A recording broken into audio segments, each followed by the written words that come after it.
Classic Rock Mornings on Eagle 106.5. So is this a bad parent of me? Yes. Go ahead. Yesterday my son thought he had to go back to school today. Oh, really? And I was so tempted. If I didn't have to be here this morning, I would have taken him to school and dropped him off and left before he realized there were no cars and buses or kids there. And I would have left. You. Well, he doesn't have a cell phone, so he would have been able to call me. Oh, he'd be like, I would have just parked around and just kind of watched him from a distance. While he's wandering the campus or school. Oh. Yeah, that would have... Is that bad parenting or is that No, I think it's creative parenting. Okay, that's what I was wondering. I say good for you. Yeah. That's evil mind. You try to do stuff like that. Like this girl... Keep them on their toes. This girl, Molly, not sure where she's from. Okay, this is funny. Molly's grandma was out doing some Christmas shopping, stopped into Spencer's Gifts and saw T-shirts that said, "Molly is my homegirl." Not knowing that those T-shirts and the name Molly is for ecstasy, she bought one for the whole family minus Molly and took her Christmas photos with the whole family in "Molly is my homegirl." And all psychedelic T-shirts, colors, like all neon psychedelic, bright. Exactly. And of course, Molly not happy with that. You know what? My grandma, God love her, and she's still here. I adore her. You know when Guns N' Roses' "Appetite for Destruction" came out? Yes. 87? Yeah. So I was 12 or 13. Uh-huh. So, of course, Grandma always asks for a list of things that you want every year, right? And I'm like, I want GNR, Appetite for Destruction. Yeah. On cassette, preferably, right? Yeah. I'd take vinyl, but I'll take a cassette.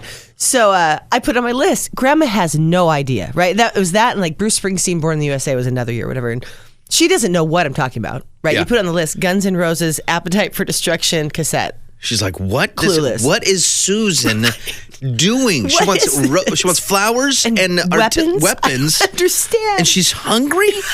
I don't understand. She's destroying things. So she goes to the mall. She's like, I'll tell you, I went into 4 stores before I knew what I was looking for. She finally ends up like a Hastings or somewhere in Spokane and goes up to the counter. I wish I would have been a fly on the wall. Oh, that would have been fun. To have my grandmother stand there asking probably some 16-year-old, do you have that Guns N' Roses Appetite for Destruction cassette? Do you have that here? And I'm sure they're probably floored. Why is this woman in like her 70s asking us for...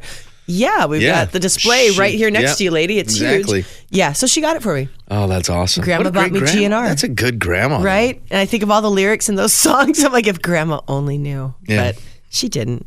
That's why you never ask grandparents or parents.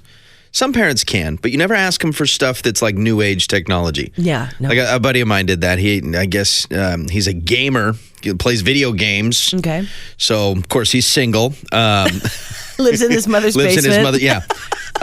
But he got like a new Xbox One or I don't know, one of those PS9 or 3s or something like that. And he wanted the Madden game or whatever for Christmas. Okay. And so she got him, he posted a picture, Madden 06. Like 7 years old. She had no clue. Right? She's like, you wanted Madden. She saw it was a deal. It was like $5 for Madden. Hell yeah. She's like, honey, I got a great deal on this game. Your stocking is going to be stuffed with great video games. He's like, Mom, some of these players don't even play anymore. Wait, what? Yeah, so, Mom, I can't play Super Mario Brothers on my PlayStation. What is this, Centipede? I can't put the cartridge doesn't fit into the CD slots. Classic Rock Mornings. Since we've all learned, who the inductees are for the Rock and Roll Hall of Fame next year.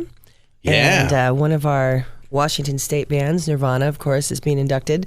So Hoquiam, for those of you who have or have not been over there, it's in Grays Harbor, next to Aberdeen. I've actually never been there. Okay. But I've heard of it. I know where Hoquiam is. Well, if you ever drive to Ocean Shores, odds are good you're going to drive right through it.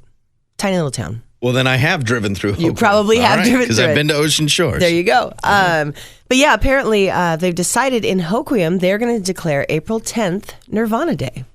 Very nice. Look at that. They said that it's, even though their roots are from Aberdeen, they left a positive impact on all of Grays Harbor, which, Grays Harbor's not that big. It's just a coastal county. But yeah, they say the band members are part of the community and should be honored for their accomplishments. Nice. So something nice. Yeah, I mean, even though the band's part of the part of Aberdeen. Yeah.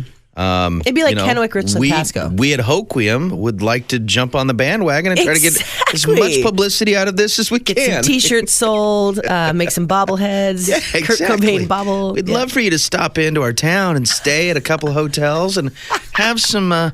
Come as you are. Some Just Nirvana come as you fries. are. We've got Nirvana fries at all of our local restaurants. Have some heart-shaped box dessert over here. Classic Rock Mornings every weekday from 5:30 till 10 on Eagle 106.5.